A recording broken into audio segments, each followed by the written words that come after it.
The fog hung low over the canal, dense and unmoving, swallowing the glow of the gas lamps that lined the narrow cobbled streets.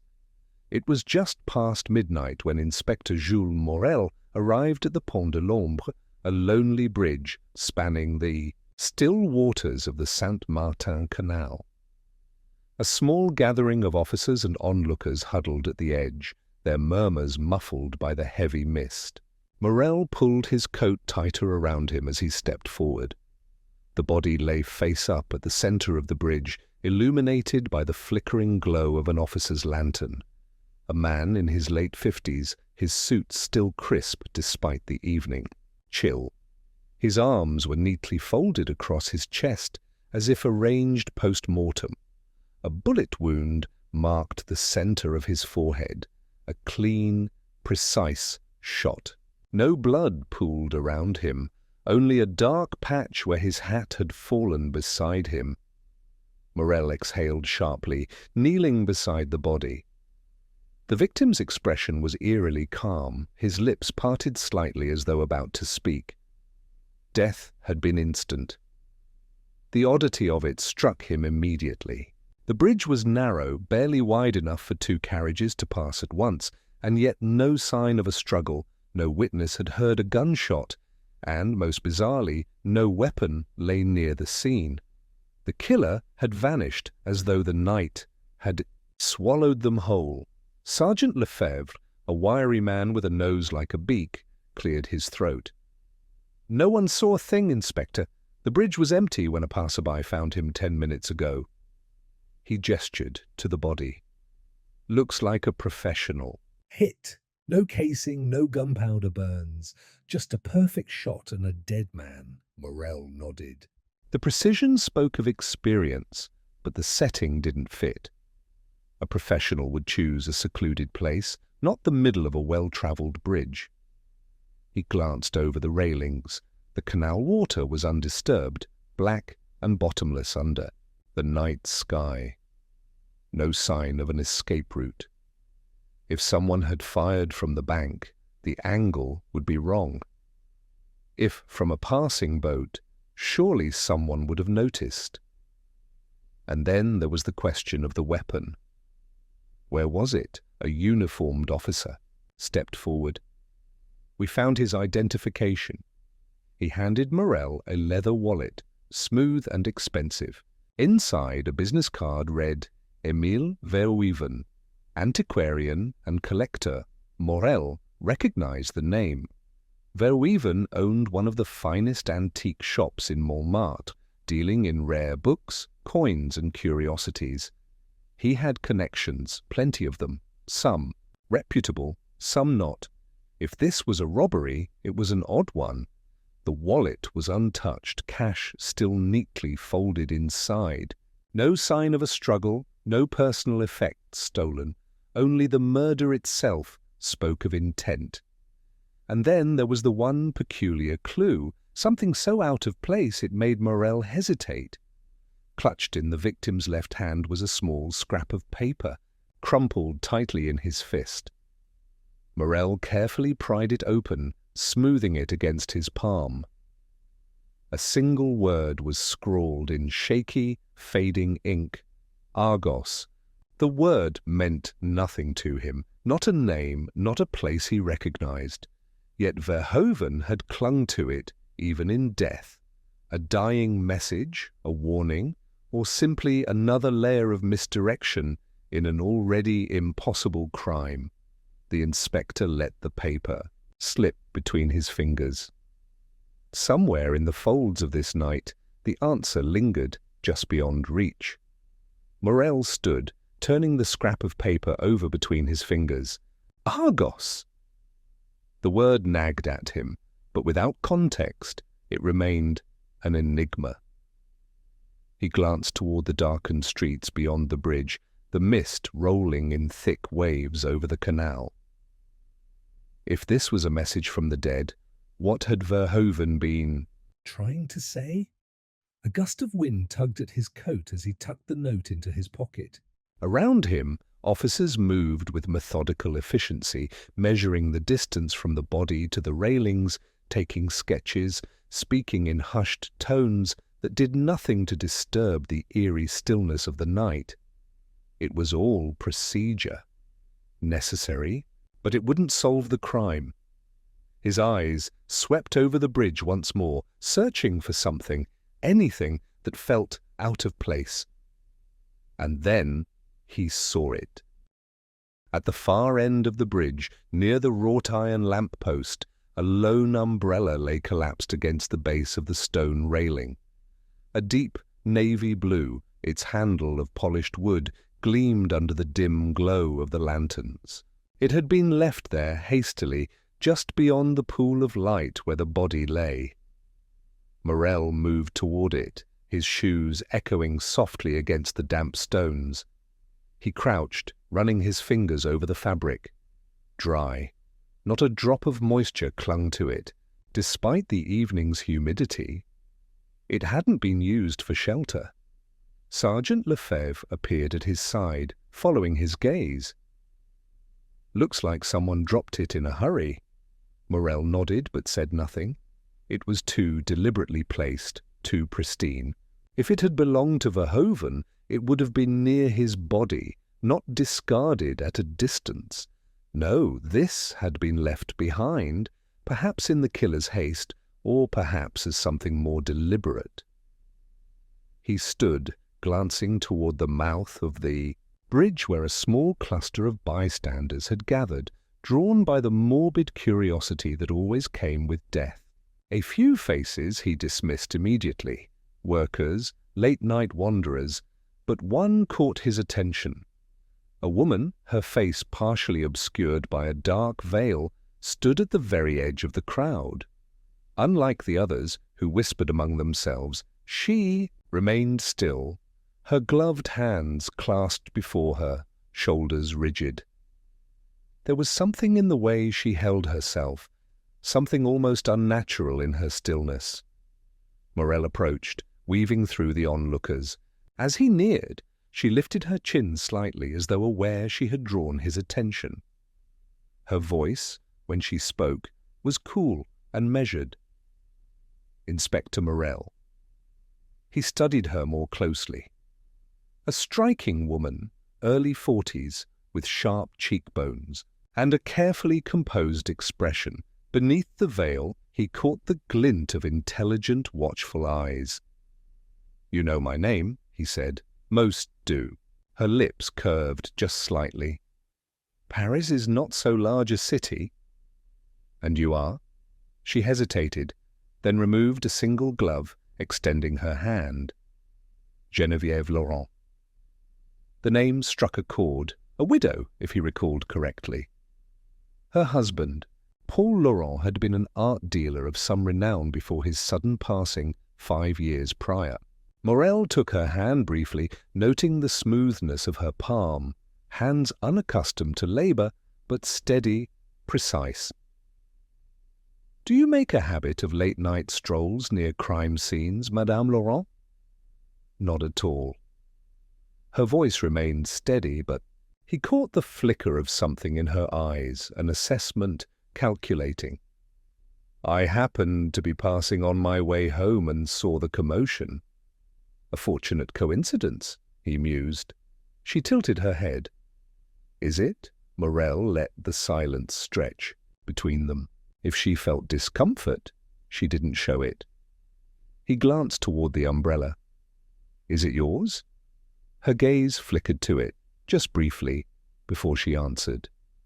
"No." "A pity. I thought perhaps I'd found the owner."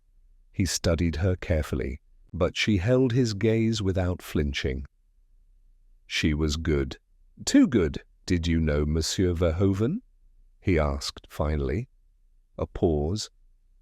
It was barely noticeable, but he saw it, the tiniest fraction of hesitation before she answered.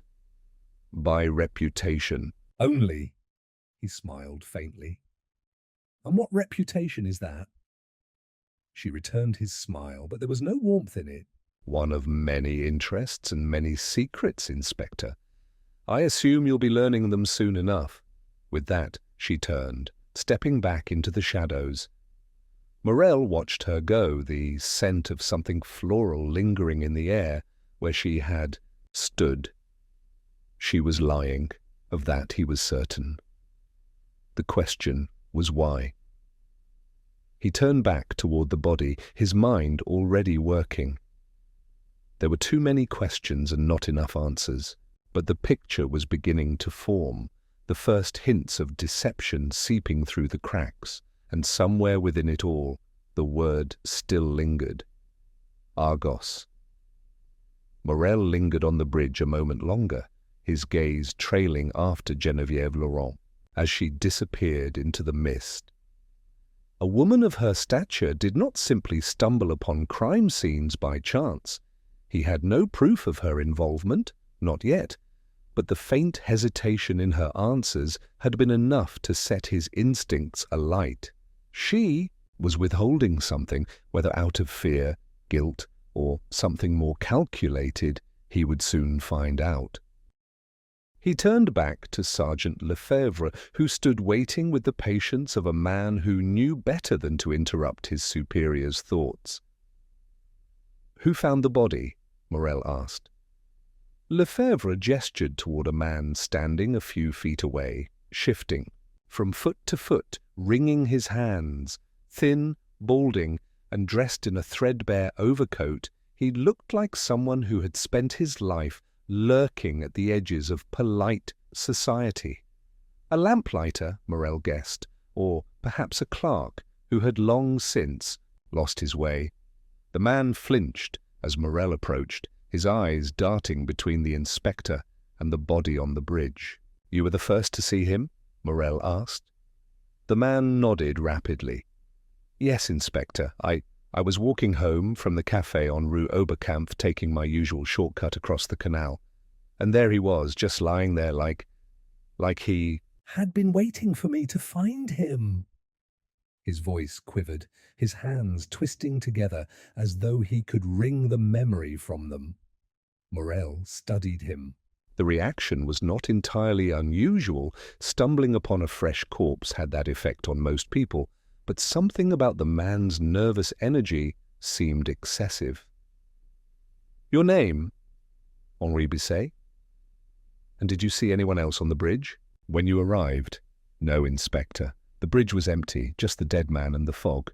He swallowed hard. "I didn't know what to do. I thought maybe he was drunk at first, but then I saw—" His voice trailed off as his gaze flicked toward the bullet wound. "You didn't hear anything before you arrived? A gunshot?" "No." "Inspector, not a sound." Morel watched him carefully. "Did you touch the body?" Bisset's eyes widened. "No, I swear it, He hesitated, his throat bobbing as he swallowed. I checked his pulse, just for a second, but he was already dead. A small detail, but a curious one." "Why check the pulse of a man shot clean through the forehead? Most would take one look and know it was too late."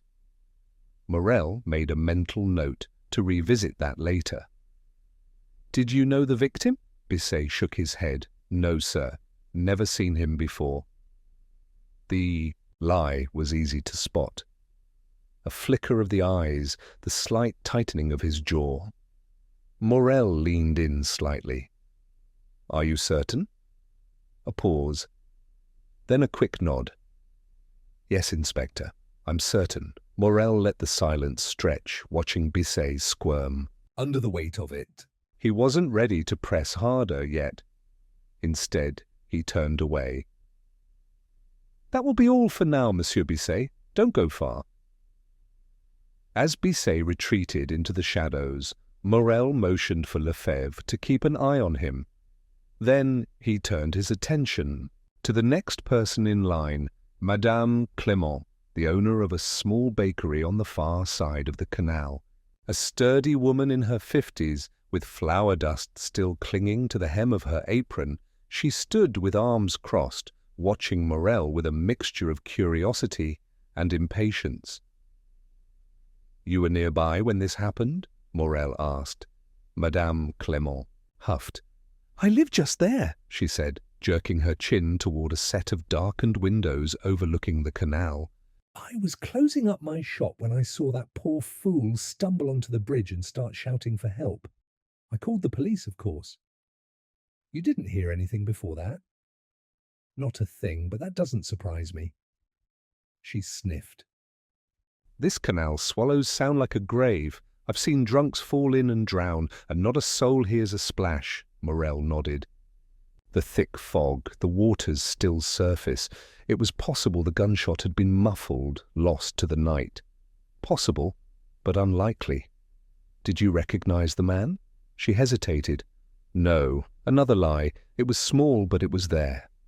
Morel's gaze sharpened. But you have seen him before. Madame Clement pursed her lips as though regretting her initial denial. He came into my shop now and then, she admitted. Didn't buy much, just coffee, sometimes a loaf of bread. Did he ever mention his work? Speak to anyone in particular? No. Her tone was clipped. Morel studied her. And yet you hesitated before answering. She folded her arms tighter. People talk, Inspector, but talk doesn't mean much. Talk about what? A muscle twitched in her jaw. I heard he dealt in rare things, not just books and paintings. Other things. Things people don't always want to be seen buying. A faint ripple of interest passed through Morel. Smuggling? She shrugged. I wouldn't know. But she did know. Morel could see it in the way she looked away, in the way her hands clenched at her sides. She was choosing her words carefully, as though afraid to say too much. Morel let the moment stretch, before nodding. Thank you, Madame Clement. That will be all. She turned away quickly, eager to retreat.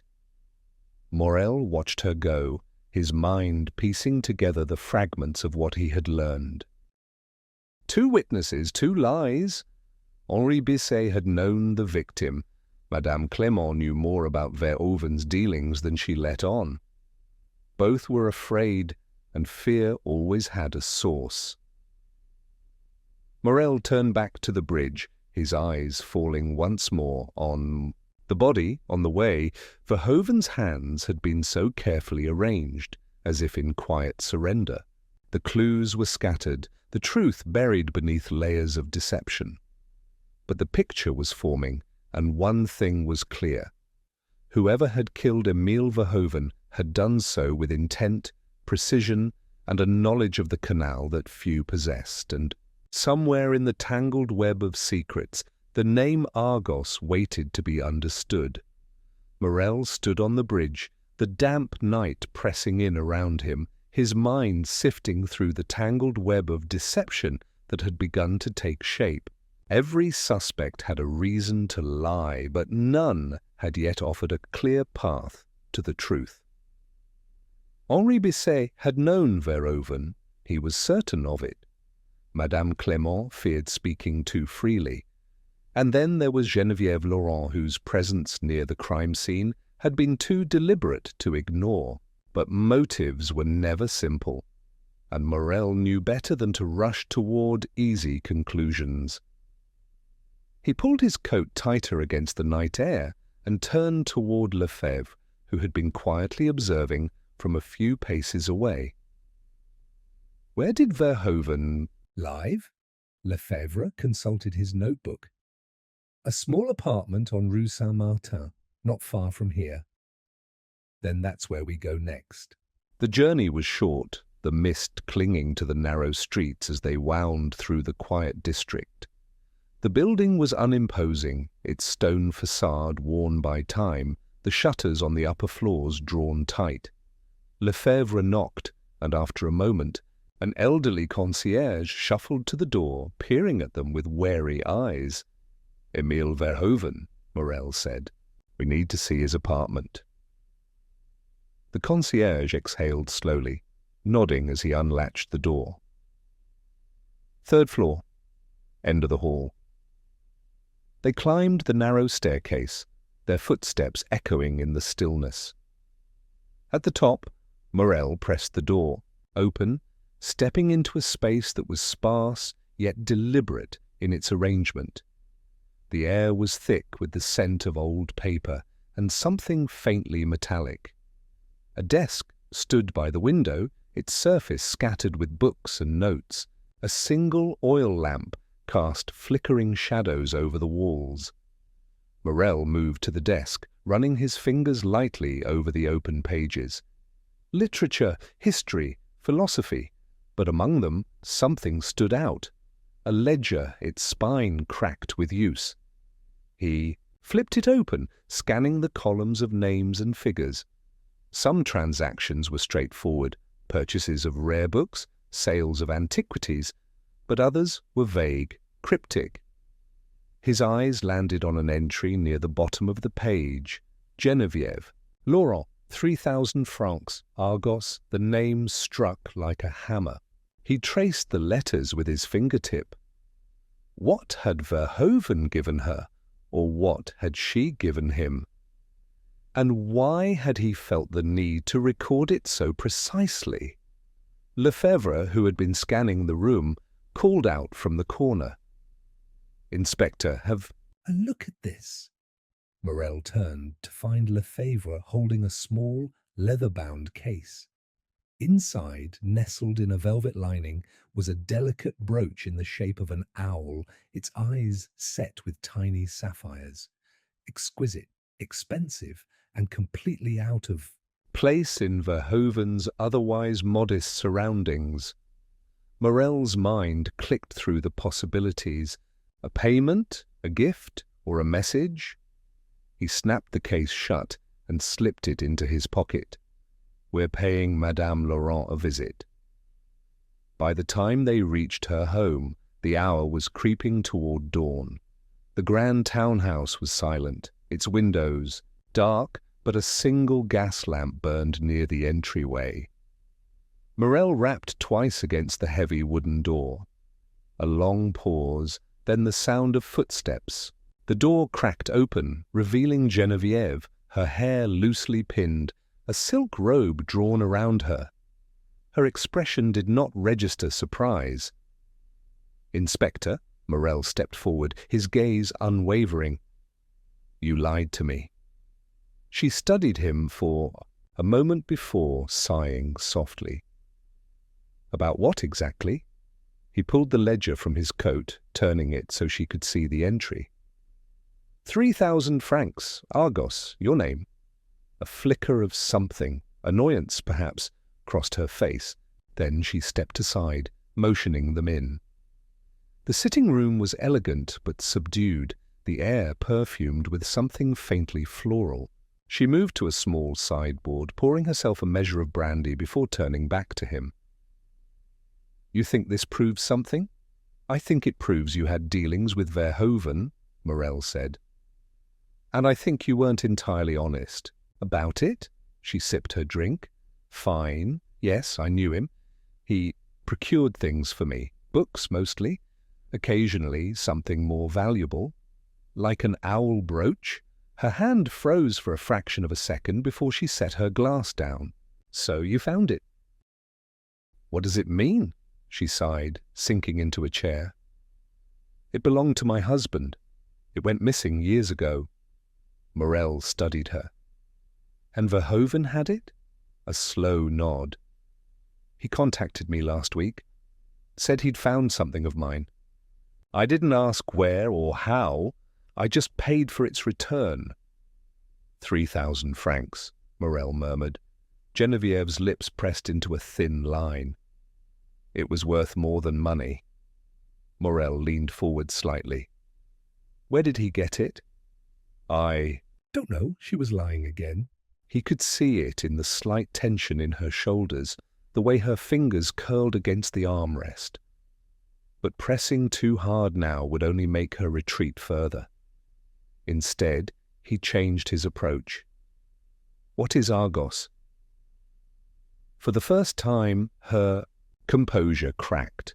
A slight intake of breath, a fleeting hesitation. Then she straightened.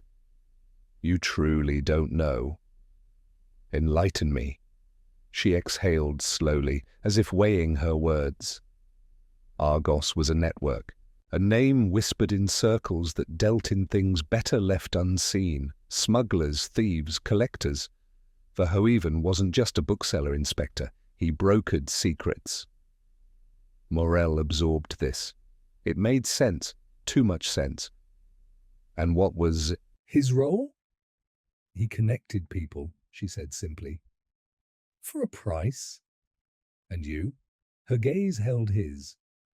I paid him for his services, nothing more. Morel let the silence stretch, watching the way her fingers drummed lightly against her knee. She was measured, careful, but not immune to pressure. Finally, he rose. You may not have pulled the trigger, Madame Laurent, but you are tangled. In this web, whether you admit it or not. She watched him with unreadable eyes. And what will you do next, Inspector? Morel buttoned his coat. I'm going to find out who killed Emile Verhoeven. As he stepped out into the night, the puzzle pieces began shifting into place.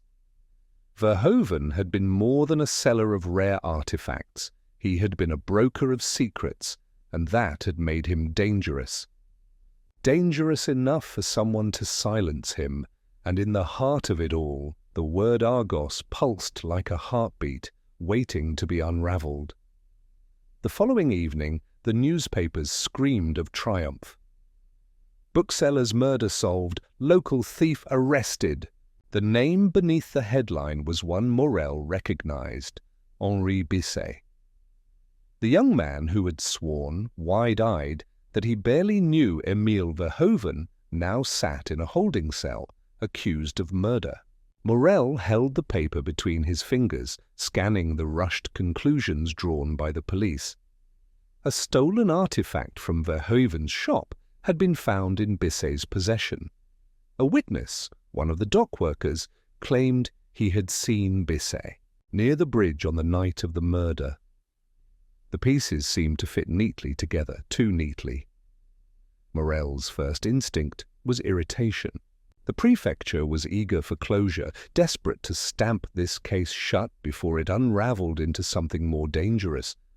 But Morel had seen cases like this before, the right evidence in the wrong hands, the illusion of justice masking the truth. Something was wrong. He had seen Bisset's fear, his desperation.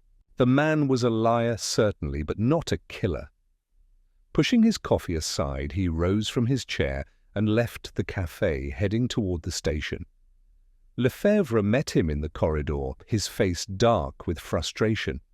They didn't even question him properly, Lefebvre muttered, falling into step beside him. They found the brooch in his apartment, assumed he stole it, and then the dockworker's statement sealed it. Morel exhaled sharply. They're solving the case backward. First, they name the criminal, then they find a way to make the evidence fit. They entered the holding area, where Bisset sat slumped on a wooden bench, his hands bound in front of him. His face was pale, his usual bravado stripped away. When he saw Morel, something desperate flickered in his gaze. "You believe me, don't you?" His voice was hoarse. "I didn't kill him." Morel studied him carefully.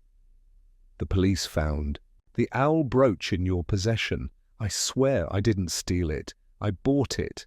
A man came to me a few nights ago, said he had something valuable but needed quick money." His breath was ragged. "I recognized it, knew it was worth something, so I took the deal." "Who was the man?" Morel asked, his voice even. Bisset hesitated, shifting uncomfortably. "I don't know his name. Tall, heavy-set, a scar on his chin." Morel exchanged a glance with Lefebvre. The description was vague, but it didn't match Verhoeven, nor anyone else tangled in this case, so far. "And the dock worker?" Morel pressed. "The one who placed you at the bridge?" Bisset's eyes darkened. "I was there," he admitted, his voice lower now. "But not for Verhoeven. I was supposed to meet someone from Argos." The word struck like a match in the dark. Morel leaned forward. "You're involved with them?" "Not really. I wanted in. They have connections, money, but I never got my chance." His throat bobbed as he swallowed hard. The man never showed. Morel felt his mind spinning through the possibilities. If Bisset had truly been at the bridge, had someone framed him? Or had he seen something that night, something dangerous? Lefebvre folded his arms. "The prefecture will be satisfied with your arrest. If you're innocent, you'd better start proving it." Bisset clenched his fists. "If I had killed him." "Do you think I'd be stupid enough to keep the brooch in my apartment?" "That thing is worth more than I make in a year," Morel agreed. It was too convenient, too easy. Leaving the cell, he motioned for Lefebvre to follow. Outside in the cold night air, Morel let the damp wind clear his thoughts. "Someone wants this." "Case closed," he muttered. "And they're not concerned with who takes the blame." Lefebvre nodded grimly. "And whoever that is, they're still out there."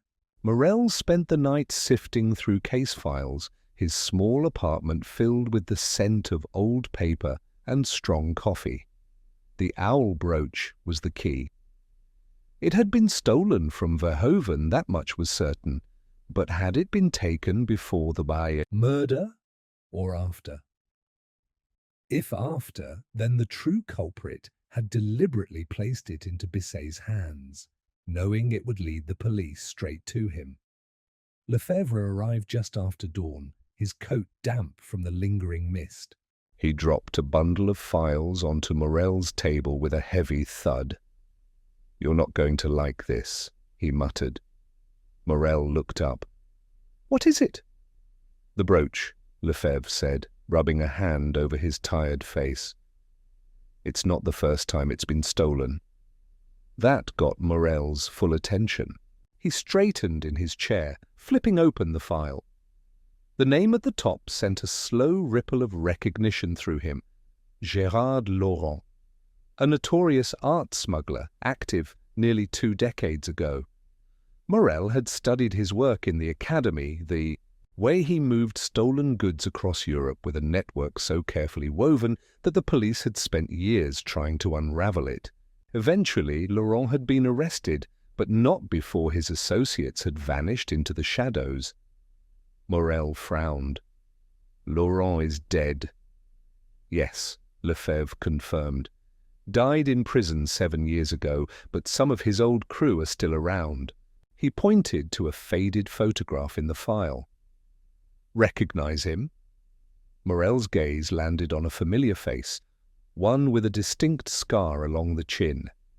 Bisset's mystery seller. His mind raced. If Laurent's people were still active, then Verhoeven's murder wasn't a simple robbery gone wrong. The owl brooch wasn't just a piece of stolen jewelry, it was a relic from an unfinished story, a loose thread from a past crime that someone had finally pulled. "Who else was in Laurent's crew?" Morel asked. Lefebvre flipped the pages. "Most are missing, presumed dead or underground, but one name stood out, Mathieu Roque." He tapped the page. "Ex-fence, moved stolen goods through Brussels, disappeared after Laurent's trial." Morel exhaled sharply. He had heard that name before. Roque had been Laurent's right hand, the one who managed transactions, who knew where everything and everyone went. If he was still around, then he might have answers. "There's more," Lefebvre said grimly. "Verhoeven knew him." Morel felt a chill run through him. "What?" "An old arrest report. Before Verhoeven became a bookseller, he was questioned in connection with one of Laurent's stolen shipments. They couldn't prove anything, but it was enough to keep his name on file." A new picture began to form in Morel's mind. Verhoeven hadn't just been a bookseller who happened to own a valuable brooch. He had a past tied to the very criminals. who had once stolen it. Morel leaned back in his chair, staring at the ceiling. "This isn't about the brooch. It's about what Verhoeven knew." Lefebvre nodded. "And whatever it was, someone killed him for it." Morel stared at the arrest report, his fingers drumming against the wooden desk. Verhoeven had been questioned in connection with Laurent's stolen shipments, yet the case had gone nowhere. That meant one of two things. Either he had been innocent, or he had been smart enough to erase his tracks. But if Verhoeven had truly left that world behind, why would someone kill him now, all these years later? The brooch had resurfaced for a reason. Morel just didn't know why yet. Lefebvre stood near the window, watching the early morning mist roll off the canal. "If Roquet is still alive, someone must be protecting him," he muttered. "The question is who?" Morel exhaled slowly, pushing himself up from his chair. "We're going about this the wrong way," he said. "We're following the crime instead of the people. If Roquet wanted something from Verhoeven, he wouldn't have asked directly. He would have used someone else." Lefebvre frowned. "You think Roquet is behind this?" "I think Roquet is involved," Morel corrected. "But I don't think he pulled the trigger. He wouldn't take that kind of risk himself." He picked up the case file again, flipping through the pages, until he found what he was looking for: Verhoeven's recent visitors. The police had taken a lazy approach, focusing only on witnesses near the crime scene, but Morel knew better. People didn't die in isolation. Their deaths were always connected to something just beyond the obvious. One name stood out: Dominique Rousseau. Morel tapped the paper. "Her. We need to talk to her again." Lefebvre raised an eyebrow. "She's already been questioned." "Yes, but not properly," Morel said. "She was too quick with her answers, too rehearsed. She told us what she wanted us to hear." Half an hour later, they arrived at Rousseau's modest apartment. She was surprised to see them, though she masked it well. Her hands trembled slightly as she adjusted her robe, inviting them in with forced politeness. "I already told the police everything," she said, her voice carefully measured. Morel watched her closely, noticing the slight hesitation before she spoke, the way her gaze flickered toward the clock on the wall. People lied in different ways. Some filled the silence with too much detail. Others hid in vagueness.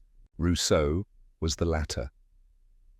He glanced around the apartment, letting the weight of the moment settle before speaking.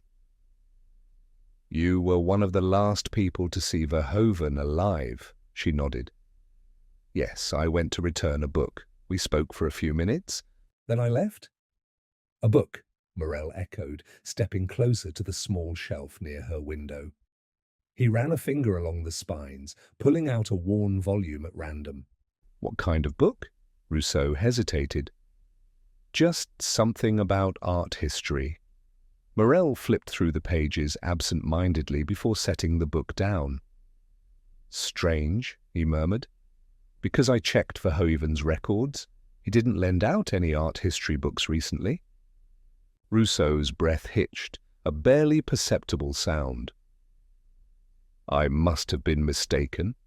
Morel let the silence stretch, watching as the tension in her posture grew.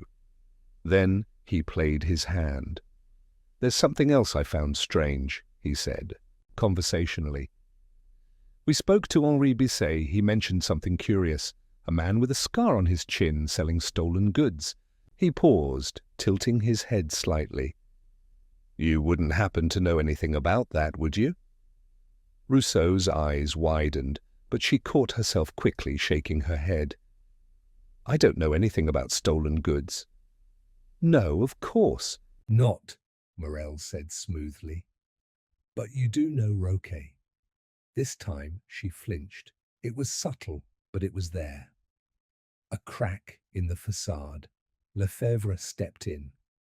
We're not here to arrest you, Dominique. We just want to know what really happened. If you're protecting someone, now is the time to speak.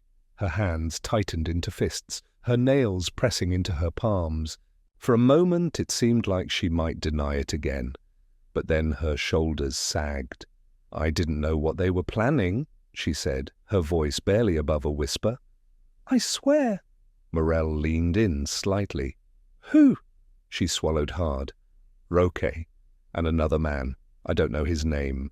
They came to me because I used to handle transactions for Laurent's people a long time ago. They thought I could help." Her voice wavered. They were looking for something Verhoeven had. Something he wasn't supposed to keep. Morel's pulse quickened. "What was it?" She shook her head. "I don't know." He refused to give it up. He told them he had destroyed it, but I don't think they believed him. Morel exchanged a glance with Lefebvre.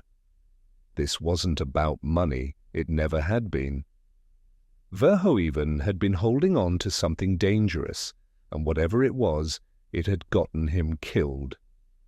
Rousseau exhaled shakily. "I didn't think they'd actually—" Her voice trailed off, thick with guilt. Morel straightened. "Roque is still out there. If he thinks we're close, he'll try to cover his tracks." Lefebvre nodded. "Which means we don't have much time." As they stepped out onto the foggy street, Morel's mind worked through the puzzle. The answer was close, just out of reach. But one thing was certain. Verhoeven's murder wasn't just about the past. It was about whatever came next. As Morel and Lefebvre stepped out onto the street, the damp morning air clung to their coats. The city was beginning to stir, shopkeepers unlocking doors, the distant hum of traffic thickening. But beneath that ordinary rhythm, something else moved. Morel could feel it, a shift just beyond reach, like a shadow watching from the corner of his vision. They had rattled the right cage. Now, something or someone was going to rattle back. "We need to move fast," Lefebvre muttered, as they crossed the cobbled street toward their car. "If Roque knows we're closing in, he won't wait around for us to tie things together." Morel nodded, his mind already working through the next step. Rousseau had given them something valuable, even if she hadn't realized it herself. Whatever Verhoeven had been hiding, it had been worth killing for. That meant it still existed, somewhere. Their next stop was Verhoeven's apartment. The authorities had already combed through it, but Morel knew better than to trust a routine search. There were always things left behind, things unnoticed by those who didn't know what they were looking for. The apartment was on the third floor of a quiet, unassuming building overlooking the canal. The door was still sealed with police tape, but Lefebvre made quick work of that. Inside, the air was stale, thick with the lingering scent of dust and books. Papers were scattered across the desk, the bed unmade, a life interrupted. Morel moved. Carefully, his eyes tracing the details, looking for something that didn't fit. Verhoeven had been meticulous in life. Even the apparent mess had a pattern. A stack of documents sat neatly arranged by the window. A half-filled teacup rested on a coaster. But the bookshelf, that was different. A section had been left empty, its absence too deliberate to be accidental. "He kept something here," Morel murmured, running his fingers along the polished wood. Lefebvre knelt beside a locked drawer, producing a set of slim tools from his coat. If he had something worth killing for, he wouldn't have left it out in the open. A few quick motions, and the drawer clicked open. Inside, a small wooden box rested on a bed of old newspaper clippings. Morel lifted the lid carefully. Inside was a thin folder, its edges worn with age. He pulled out the contents, a series of faded documents, handwritten notes, and a single photograph. He scanned the image, his pulse quickening. It was an old picture, taken years ago, showing three men standing near a canal bridge. Verhoeven was on the left. The man in the centre was unfamiliar, but the one on the right— "Roquet," Lefebvre breathed. Morel nodded. The photograph placed them together long before any of this had started. But it wasn't just a picture. There was something else, a faint smudge on the back, ink faded with time. He turned it over, reading the inscription, Les Trois Frères, 1987, The Three Brothers. A name, a place, or something more? Before Morel could process it, a noise from outside sent a prickle of warning up his spine. A shuffle of movement in the hallway, the subtle creak of weight shifting against the floorboards. Then, the unmistakable sound of a lock being picked.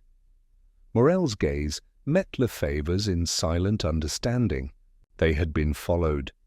Lefebvre moved quickly, tucking the photograph and documents into his coat. Morel stepped toward the light switch, cutting the room into darkness just as the door handle turned. A slow, careful entry. Whoever was out there wasn't here by accident. The door edged open. A figure slipped inside, silhouetted against the dim hallway light. Morel waited, silent, watching as the intruder moved toward the desk with practiced efficiency. He was searching for something, or, rather, he was making sure something was gone. In a single fluid motion, Morel reached for the lamp and switched it on. The sudden glow caught the intruder mid-action. A man, medium build, dark coat, a glint of steel at his hip. Looking for something? Morel's voice was calm, but edged with warning. The man spun, his hand going for his weapon, but Lefebvre was faster. A sharp step forward, a flash of movement, and the intruder found himself staring down the barrel of a revolver. "Not a smart move," Lefebvre said flatly. "Drop it." The man hesitated for a fraction of a second too long. Morel took a step forward, using the moment to seize control. "You're not here for money," he said. "You're here to clean Up. Someone sent you." The man's jaw tightened, but he said nothing. Morel studied him carefully. He wasn't a professional, not entirely. There was tension in his stance, uncertainty in his grip. He was a middleman, a pawn. "What did Roquet send you to destroy?" Morel pressed. At the mention of Roquet's name, the man's eyes flickered. A tell? Morel had guessed right. Lefebvre exhaled sharply. "We don't have time for games. Either you talk, or you leave here in cuffs." Still the man remained silent. His type wouldn't break easily, but Morel didn't need him to, not entirely. The fact that someone had come at all was confirmation enough. They weren't just tying up loose ends, they were trying to erase something. Morel reached into his coat, pulling out the wooden box. He watched the man's reaction carefully as he opened it just enough to reveal the edge of the folder. The flicker of recognition was instant. "This is what you came for, isn't it?" Morel said. For the first time, the man's composure cracked. A bead of sweat rolled down his temple. "You don't know what you're dealing with," he muttered. Morel held his gaze. "Then why don't you tell me?" A pause. The man's throat worked as he swallowed. "It's too late," he said. "You should have walked away." Before Morel could respond, the man lunged, not for them, but for the documents. He snatched at the folder, sending loose papers flying as Lefebvre moved to intercept. A brief struggle ensued, sharp and fast, but the intruder wasn't looking to win, he was looking to escape. A hard shove sent Lefebvre stumbling back just long enough for the man to dart toward the open door. Morel lunged after him, but by the time they reached the hallway, the intruder had vanished into the stairwell, disappearing into the city beyond. Lefebvre cursed, rubbing his shoulder. "Damn it!" Morel exhaled sharply. The man hadn't got any. The folder. But he had managed to destroy part of it. Some of the documents were torn, others missing. The photograph, thankfully, was still intact. "They knew we'd find something," Morel said grimly. "And they wanted to make sure we never understood what it meant," Lefebvre straightened. "Which means we're closer than we thought." Morel looked down at the remaining fragments of paper, his mind piecing together the puzzle. The name, Les Trois Frères, still lingered in his thoughts. Someone had gone to great lengths to erase this secret. Now it was Morel's job to bring it back into the light. A cold gust of wind swept through the streets as Morel and Lefebvre exited Verhoeven's apartment, their faces grim with the weight of what had just transpired. The evidence had been tampered with, someone had been sent to clean up after them, and worst of all, they were still missing pieces of the truth. The name Les Trois Frères haunted Morel's thoughts, dangling just out of reach like a half-forgotten melody. It wasn't just a name, it was a key, one that someone was desperate to keep buried. Lefebvre lit a cigarette with slightly unsteady fingers, the adrenaline still coursing through his system. "That bastard wasn't working alone," he muttered. "Someone knew we'd be here. We're being watched." Morel didn't respond immediately. His mind was already leaping ahead, considering their next move. They needed more information. On Roque, the photograph proved a connection between him and Verhoeven that predated this murder. And now, someone had risked everything to erase it. That meant Roque wasn't just another suspect. He was at the heart of this. "We go back to Rousseau," Morel said. "She knew Verhoeven better than anyone. If there's a connection to Roque, she might have seen it without realizing." Lefebvre nodded, flicking away the cigarette. "Let's hope we're not too late." They reached their car and pulled away from the curb, the Canal Bridge slipping into the distance behind them. The streets were quiet in that peculiar way they always seemed to be before something went wrong. 15 minutes later, they arrived outside Rousseau's bookstore, a dim light still glowing in the window. The wooden sign above the door swayed gently in the wind. Morel stepped out first, glancing around the street before pushing the door open. The bell jingled overhead. "Madame Rousseau?" Morel called, his voice low. The shop smelled of old paper and dust, but something was wrong. The usual comforting disorder of stacked books and forgotten trinkets had been disturbed. Papers littered the counter. A chair was overturned near the register. Morel took another step forward, scanning the room.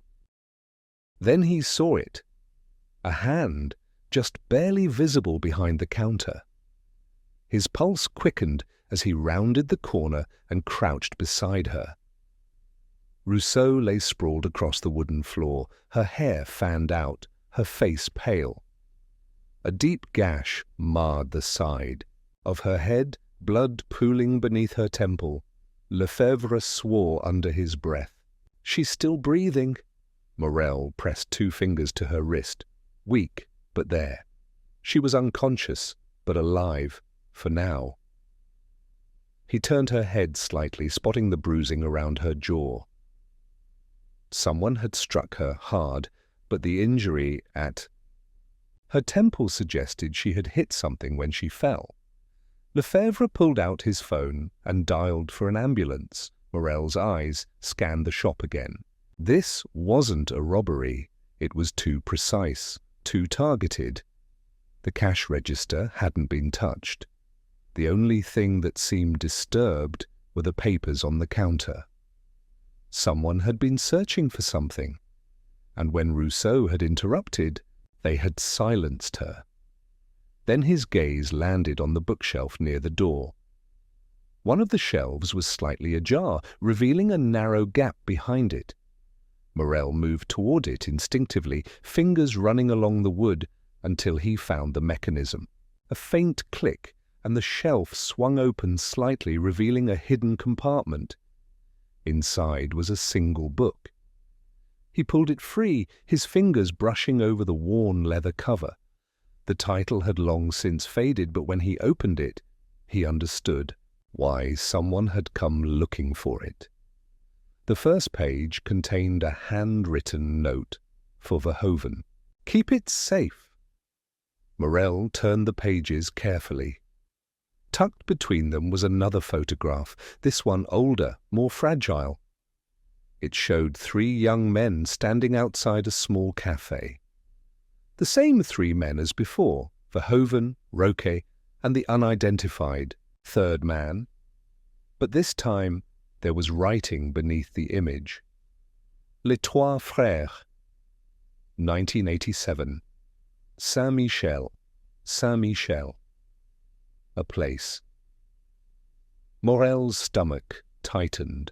If Verhoeven had kept this book hidden, it meant he had known he was in danger. Someone had come looking for it before. But who? Lefebvre crouched beside him, his eyes scanning the photograph. "This changes things," he muttered. Saint-Michel isn't just a district, it's where Roquet's family used to own a vineyard. It burned down years ago. Morel's grip on the book tightened. The past isn't dead, it's still pulling the strings. The wail of sirens in the distance reminded them of the urgency of the moment. Rousseau had nearly been killed for this. That meant they were getting too close, and if they didn't move fast, they might be next. The wail of sirens grew louder as Morel stood by the hidden compartment, staring at the old photograph. The pieces were aligning, yet the picture they formed was still incomplete. He traced his fingers over the words beneath the image. Les Trois Frères, 1987. Saint-Michel. The past wasn't just lingering in the shadows of this case, it was at its very core. Lefebvre exhaled sharply beside him. Saint-Michel, that's where Roquet's family vineyard burned down. His voice was tinged with something unspoken, an unease that Morel recognized all too well. Morel's mind raced. Rousseau had nearly been killed because she had this book, because it held this photograph.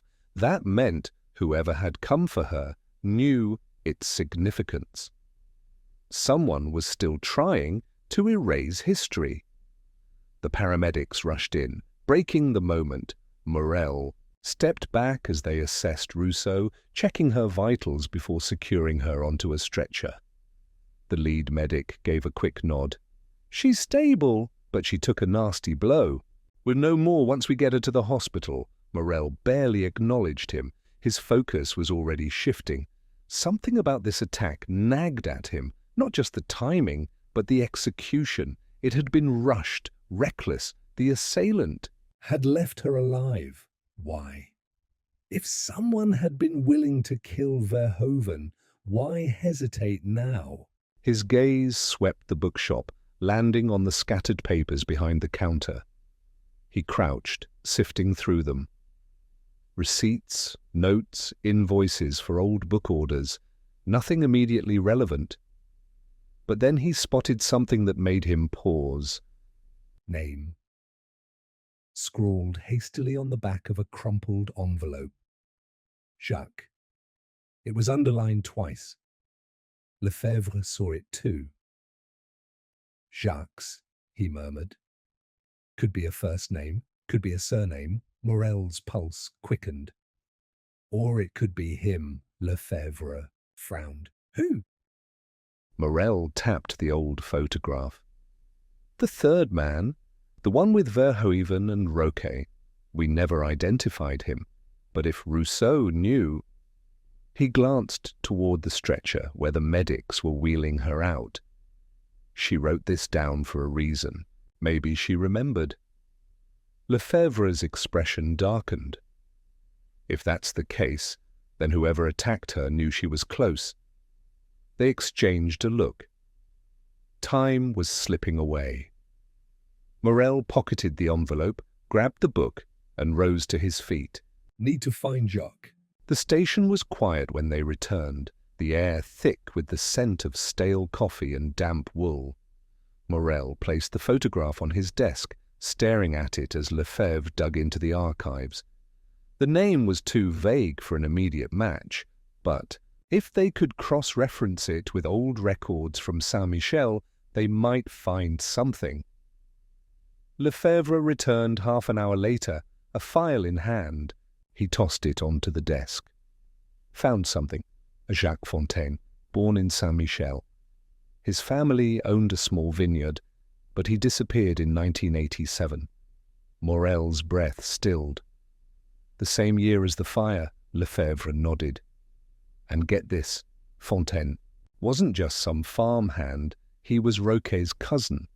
A chill settled over Morel. So Roquet, Verhoeven and Fontaine, 3 young men, childhood friends. Something happened in 1987, the fire, Fontaine's disappearance, and now, decades later, Verhoeven is dead and Roquet is running. Lefebvre's jaw tightened. And someone wants to make sure no one finds out what really happened. Morel sat back, exhaling slowly. A pattern was forming, but it still wasn't complete.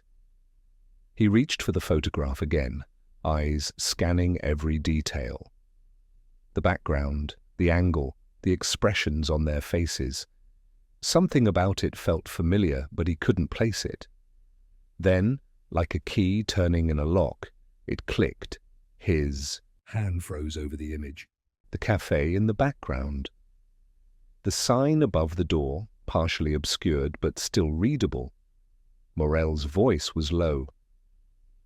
This was taken in front of Le Petit Rouge. Lefebvre looked up sharply. The old cafe near the canal? Morel nodded. It shut down years ago, but before that it had a reputation. Illegal dealings, backroom exchanges. If Verhoeven, Roquet and Fontaine were involved in something back then, Lefebvre finished the thought for him, then maybe that's where everything started. The weight of the revelation settled between them. They weren't just looking for a killer, they were unraveling a decades-old crime that had never truly ended. And if the past was finally coming to light, it meant the person responsible was desperate to keep it buried. Morel tapped the photograph once more, his eyes steady. We're going to Le Petit Rouge. The drive to Le Petit Rouge was tense, the streets damp with the evening's drizzle. Morel barely spoke, his mind churning through the implications of what they had just uncovered. The cafe, long abandoned, wasn't just a location. It was a crossroads of the past and present, the place where everything had begun. If Fontaine, Verhoeven and Roquet had been there the night of the fire, then it wasn't just an old ruin. It was a crime scene, frozen in time. Lefebvre glanced at him as he drove. You're thinking it too, aren't you? This wasn't just an accident in 87. Something happened that night, something that's still controlling this case. Morel nodded. And whatever it was worth killing for. They arrived at the Canal Bridge, its iron railings slick with moisture. The cafe sat just beyond, its faded red facade barely visible under the streetlights. The boarded-up windows were weathered, the front door bolted shut with rusted chains. Morel stepped out first, his shoes crunching against the wet gravel, as he took in the structure. Decades of abandonment hadn't erased the history buried within these walls. Lefebvre broke the silence. We're not getting in through the front. Morel moved toward the side alley, where a smaller door stood slightly ajar. It had been forced open recently. Someone else had been here. He exchanged a look with Lefebvre, then pushed inside. To the interior smelled of mildew and dust, the remnants of overturned chairs and broken tables scattered across the floor. Old newspaper clippings clung to the walls, faded headlines from the late 80s, whispering forgotten stories. Morel's flashlight skimmed over them, his heart stopping when he saw one particular article, Saint Michel Vineyard. Fire 1 dead, 2 missing. The photograph beneath the headline showed the charred ruins of the Fontaine family estate. The article was yellowed with age, but the details were clear. 2 teenage boys, presumed dead. Jacques Fontaine was among them. But Fontaine hadn't died. Morel turned sharply to Lefebvre. This was the cover-up. Fontaine disappeared that night, but he didn't die in the fire. Lefebvre's expression hardened. Then why stay hidden for all these years? And why kill Verhoeven now? Or Morel could answer. The creak of a floorboard echoed through the silence. They weren't alone. A shadow moved in the far corner of the café. Morel's hand went to his holster. "Come out, slowly." The figure hesitated before stepping into the dim light. It was Roquet. He looked older than before, his face gaunt, his hair disheveled. His hands trembled slightly as he raised them in surrender. "I knew you'd come here," he murmured. Morel's grip on his gun remained firm. "Because this is where it started, isn't it?" Roquet exhaled shakily, his eyes darting around the room. "I never wanted this," he whispered. "But you need to understand, it was never supposed to be a murder." Lefebvre took a step closer. "You mean Verhoeven?" Roquet shook his head. No, I mean Jacques. The name landed like a hammer in the stillness. Morel narrowed his eyes. What happened to him, Roquet? Roquet swallowed hard. "That night, in 1987, we were just kids. Fontaine had found something he wasn't supposed to. It was inside Le Petit Rouge, something about the owner, something about money being laundered through the vineyard." He said he had proof. Morel's pulse quickened.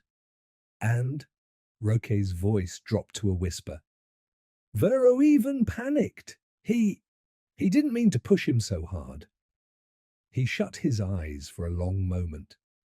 Jacques fell, hit his head. "The blood, there was so much blood," Lefebvre inhaled sharply. "And the fire," Roquet laughed bitterly. A distraction, a way to erase it all. We thought we'd burned his body. That was the plan. His voice cracked. But Jacques wasn't dead. The room felt colder suddenly.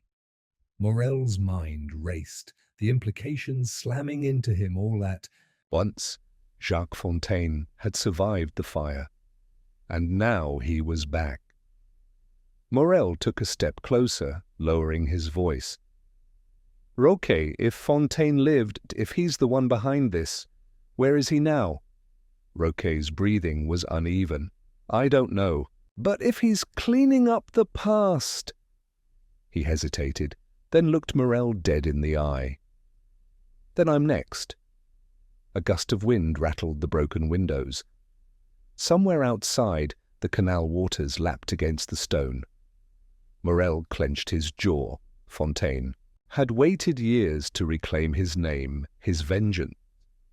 And now he was nearly finished. But Morel wasn't about to let him win. "We're going to find him," he said firmly. And for the first time since the case began, the true shape of the crime was finally coming into focus. Morel had been waiting for this moment. Every step, every interview, every revelation had led him here, to the final piece of the puzzle. Fontaine had survived that night all those years ago, had watched his friends turn into accomplices, had waited patiently for the right moment to strike. Now, with Verhoeven dead and Roquet terrified, there was only one thing left for him to do: erase the last witness. Roquet. Morel knew Fontaine would come for him, and he knew exactly where it would happen. The café was no longer just a ruin, it was a stage. The past had been buried here, and Fontaine would want to finish what had started within these walls. That's why Morel didn't take Roquet into custody. He didn't station officers at his door. He let him walk free, knowing that freedom would be short-lived. Lefebvre wasn't thrilled about the plan. We're using him as bait. Morel kept his gaze on the café, watching from the shadows across the street. He was dead the moment Fontaine set his sights on him. This is the only way we keep him alive. The wind carried the sound of the canal water slapping against the stone. Inside the café, Roquet was pacing. He had tried to protest, to run, but Morel had made it clear this was his only chance. Fontaine would come, and when he did, Morel would be waiting. Minutes passed, then an hour. The city beyond the alley was alive with distant sounds, laughter, the occasional honk of a car horn. But in the abandoned streets near the café, there was only silence. Then Morel saw it, a figure moving along the canal, careful, deliberate. Not rushing, not hesitating, just walking, like a man returning to the place where he had left something unfinished. Fontaine. Morel barely breathed as he watched him approach the café door. The way he moved, it wasn't the stride of someone consumed by rage or desperation. It was methodical, controlled. Fontaine didn't just want revenge. He wanted Roquet to understand why this was happening. The door creaked open. Morel slipped from the shadows. Inside, Roquet took a step back, pressing himself against the decayed wooden bar. "Jacques," he breathed. Fontaine regarded him, his expression unreadable. "You never thought you'd see me again, did you?" Roquet's voice shook. "It was an accident. You know that." Fontaine stepped forward. "No, an accident is something you try to fix." His tone was cold, measured. "You and Verhoeven left me to die." Morel was already inside, moving carefully behind the overturned furniture. He had to wait, had to let Fontaine get close enough, let him believe he was in control. One wrong move and Roquet wouldn't make it out alive. Roquet shook his head frantically. "We were kids. We panicked." Fontaine's expression didn't change. "And then you forgot, moved on, lived your lives while I disappeared." Okay, choked on his words. I looked for you." Fontaine smiled, but there was nothing warm about it. Not hard enough. His hand moved toward his coat. Morel acted. "Don't," he commanded, stepping fully into view, his gun trained on Fontaine's chest. For the first time, Fontaine hesitated. His eyes flicked to Morel, measuring. He exhaled through his nose. Calm. "Detective." Morel took another step forward, keeping his stance firm. "This ends here." Fontaine tilted his head slightly. "Does it?" His fingers twitched near his coat pocket. "You've put together the story, haven't you? You know what they did." "I do," Morel said evenly. "And I know why you're doing this, but it's over." Fontaine let out a slow breath. "No, it's only over when I say it is." He moved fast, reaching inside his coat, but Morel was faster.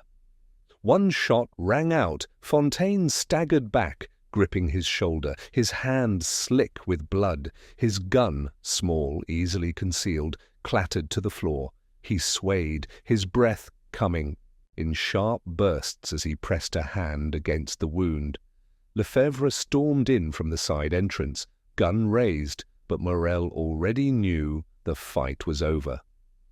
Fontaine looked down at the blood on his fingers, then up at Morel. He gave a small, almost wistful chuckle. "Guess I didn't plan far enough ahead." Morel kept his gun steady. Revenge never ends the way you think it will. Fontaine exhaled, unsteady now. No, I suppose it doesn't. For the first time since the case had begun, Morel saw something shift in Fontaine's eyes, not hatred, not rage, but something close to relief. Like he had spent years trapped in his own past and had finally been set free. The sirens grew louder outside. Fontaine let himself sink onto one of the broken chairs, wincing as he pressed his palm harder against the wound. He gave Morel a weary look. "You figured it all out," he murmured. Morel nodded. "You left enough breadcrumbs." Fontaine chuckled. Again, softer this time. "I thought I was careful." "You were," Morel admitted. "But you wanted them to suffer, and that's what gave you away." Lefebvre moved in, cuffs in hand. Fontaine didn't resist. Roquet, still pale, leaned against the bar, his breath shallow. He wasn't a hero. He wasn't innocent. But he was still alive. As Fontaine was led away, Morel finally let his breath escape. The past had finally caught up with the present. The truth was out, and the case was closed. Morel watched as Fontaine was loaded into the waiting police car, his face pale from blood loss, but his eyes strangely distant. He wasn't fighting, he wasn't pleading. If anything, there was an air of quiet acceptance about him. The case was closed. Fontaine had spent years plotting his revenge, and Morel had stopped him just before the final act. It should have felt like victory. But something didn't sit right. Morel turned to Roquet, who was still leaning heavily against the bar inside the ruined café. His hands were shaking, but whether from fear or relief, it was hard to tell. Lefebvre had gone outside to coordinate with the officers, leaving Morel alone with the man who had been at the center of it all, one of the boys who had left Fontaine to die, one of the men who had feared the past catching up to him. Morel studied him. "It's over," he said, watching closely for Roquet's reaction. Roquet exhaled sharply. "Yeah," he muttered. "Over." But there was something in the way he said it, something that made Morel hesitate. He should have felt more relieved. He should have been eager to put distance between himself and this place, this nightmare. Instead, there was something else, something hollow. The pieces in Morel's mind shifted, rearranging. Fontaine had been patient, meticulous. But had he Ever really been the mastermind? Morel's eyes dropped to Roquet's hands, not just shaking, trembling, but not from fear, from adrenaline. Fontaine had just tried to kill him, and yet there was no gratitude, no anger, no raw emotion, only an odd, lingering tension. Something was wrong. Morel stepped closer. "He really wanted you dead," Roquet's breath caught, just for a second. "Of course he did." He thought He swallowed, forcing a weak laugh. "He thought I betrayed him." Morel nodded slowly. "Yes, he did." He let the silence stretch. But did he ever stop to wonder who really betrayed him? Roquet's expression flickered. Just for a fraction of a second, and then Morel knew. It was too easy. Fontaine had been so precise, so careful. He had been waiting for years. Would he really have been careless enough to be caught this way? Or had he wanted to be caught? Morel's voice was quiet. He was smart enough to cover his tracks for years, but something changed, didn't it? Something made him impatient.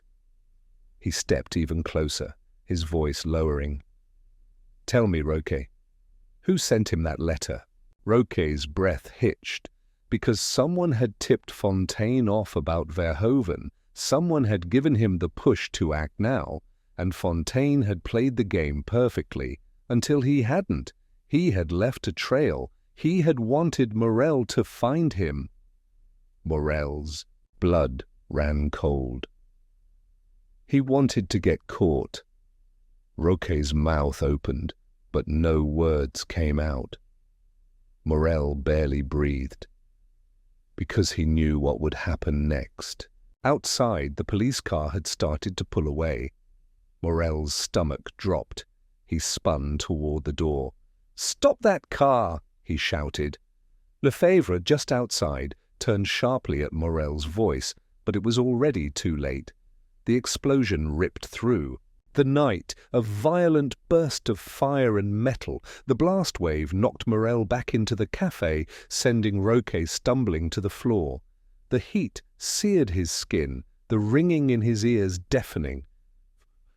All he could do was lie there, heart Pounding, breath shallow. And then the realization hit him. Fontaine hadn't been the mastermind. He had been the pawn. The plan had never been about revenge. It had never been about making Roquet or Verhoeven suffer. Fontaine had wanted to be caught because he had never intended to leave that car alive. Because someone else had set the wheels in motion, someone who knew Fontaine would take the fall. Morel struggled to his feet, the café swimming around him. Roquet was still on the ground, his face twisted in shock, in horror. And then, as if realizing what Morel had just figured out, his lips parted. "No," he whispered. "No, no, no." But Morel wasn't looking at him anymore. He was looking past him, at the shadow standing in the doorway, and for the first time in years, Morel felt fear. The air was thick with smoke and the acrid scent of burning fuel. Morel's ears still rang from the explosion, but his focus was locked on the shadow standing in the doorway. The figure stepped forward, illuminated by the flickering neon sign outside. Verhoeven. His tailored coat was dusted with ash, his expression carefully controlled.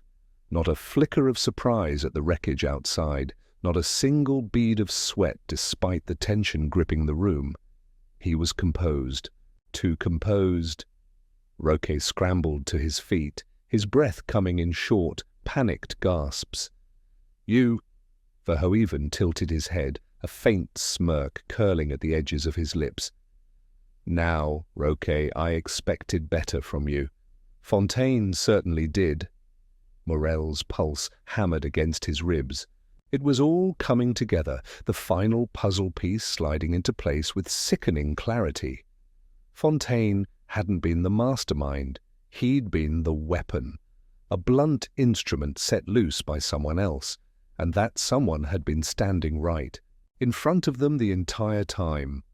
Verhoeven took another step inside, his hands sliding into his coat pockets.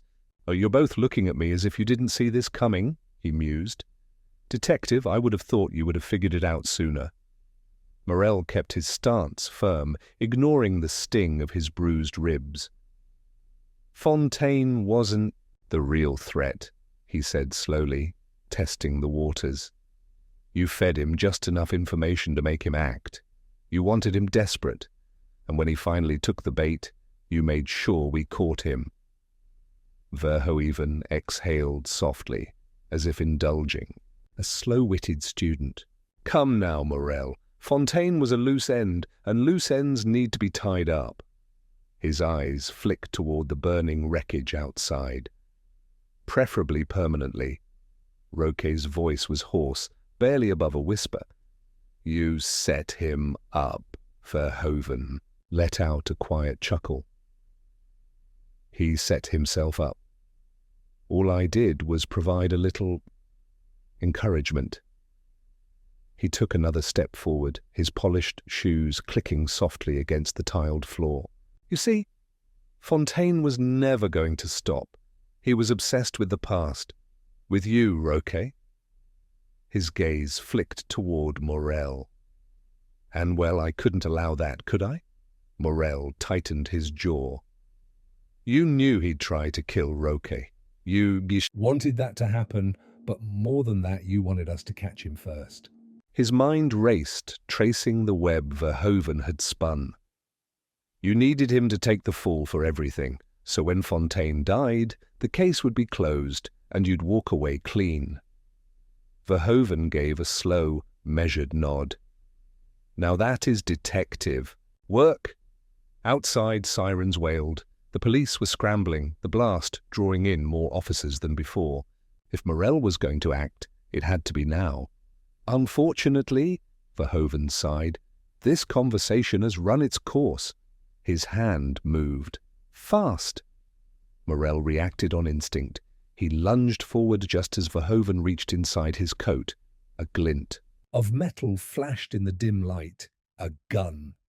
Morel slammed into him, knocking Verhoeven off balance. The shot went wide, shattering a bottle behind the bar. Roque dove for cover as the cafe erupted into chaos.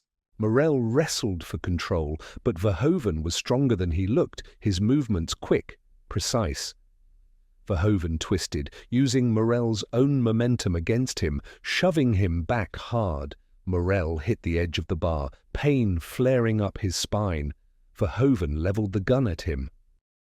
And then a chair crashed into his side. Roque. The blow wasn't enough to take him down, but it gave Morel the opening he needed. He surged forward, knocking the gun aside, just as Verhoeven fired again. The bullet embedded itself into the wall. Morel wrenched the weapon from his grip, twisting Verhoeven's arm until he let out a sharp hiss of pain. And then finally he was pinned. Heavy footsteps thundered inside as officers swarmed the cafe, their weapons drawn. Morel didn't let go until the cuffs were snapped into place, until Verhoeven was hauled to his feet, his expression unreadable. Lefebvre stepped forward, her eyes flicking between the wreckage outside and the scene inside. "I assume," she said, exhaling sharply. "You have an explanation?" Morel straightened, catching his breath. His gaze didn't leave Verhoeven's. "He played us all. Fontaine was never the real target. He was the distraction." Verhoeven's lips curled, slightly.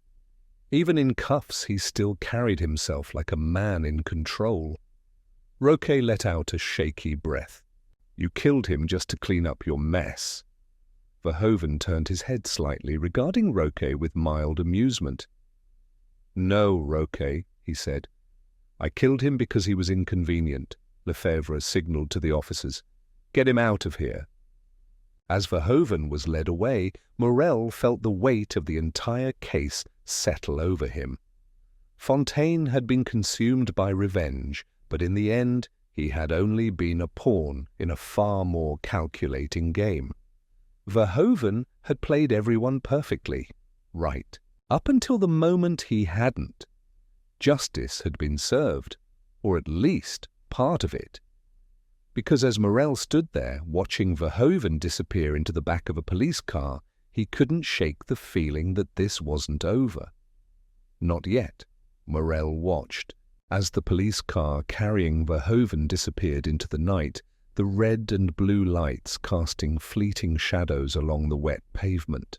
The air was thick with the scent of burnt rubber and gasoline, remnants of the explosion still lingering.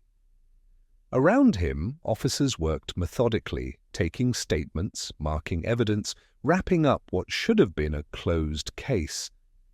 It should have felt like an ending, but something wasn't right. Morel rolled his shoulder, still sore from the scuffle, his mind retracing every step, every word, every detail that had led to this moment.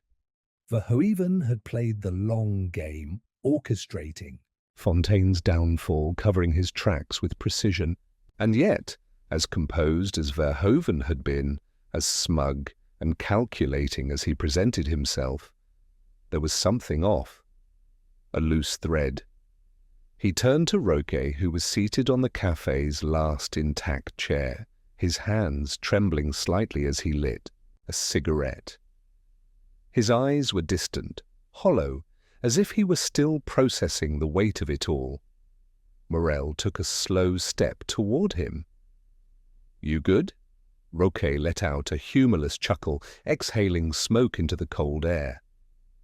Not sure what good even means anymore. His fingers tightened around the cigarette. "But yeah, I guess I'm still breathing." Morel didn't push further. Instead, he let silence settle between them, watching as the last of the evidence bags was sealed, officers wrapping up their reports. It was almost over. Almost. Lefebvre approached, her coat draped over her arm, exhaustion lining her face. Poirot even "Isn't talking," she said. "But we have enough. The murders, the cover-ups, Fontaine's manipulation, it all leads back to him. He's finished." Morel nodded, but his gut told him something else. "Yeah," he murmured. "Maybe Lefebvre." Studied him for a moment, her sharp gaze narrowing. "You're not convinced?" Morel hesitated. "It's not that the case doesn't make sense. It's that it makes too much sense." He ran a hand through his hair, frustration simmering beneath the surface. Poirot even wanted Fontaine to take the fall, wanted us to think we'd solved it. But even after Fontaine was dead, Verhoeven still played along. He didn't try to run, didn't even seem surprised. Lefebvre crossed her arms. "You think there's someone else?"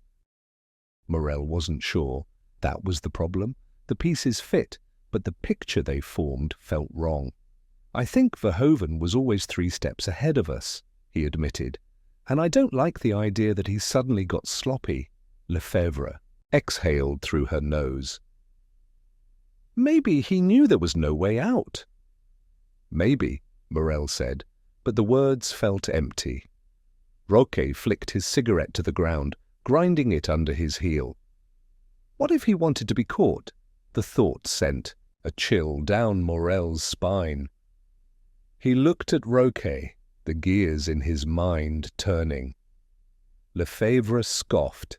"Why the hell would he want that?" Roque shrugged. "To protect something or someone."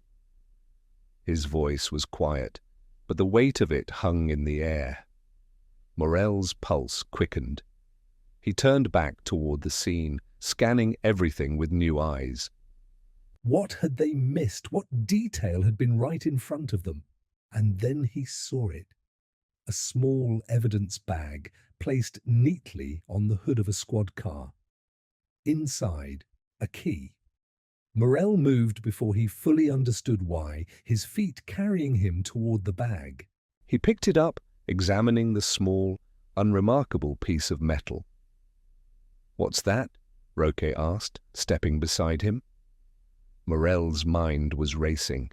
He knew this key. He'd seen it before, Verhoeven's office. He turned sharply to Lefebvre. "Where's his personal effects?" Lefebvre frowned. "At the station. Why?" "Did anyone check what he had on him?" Morel asked.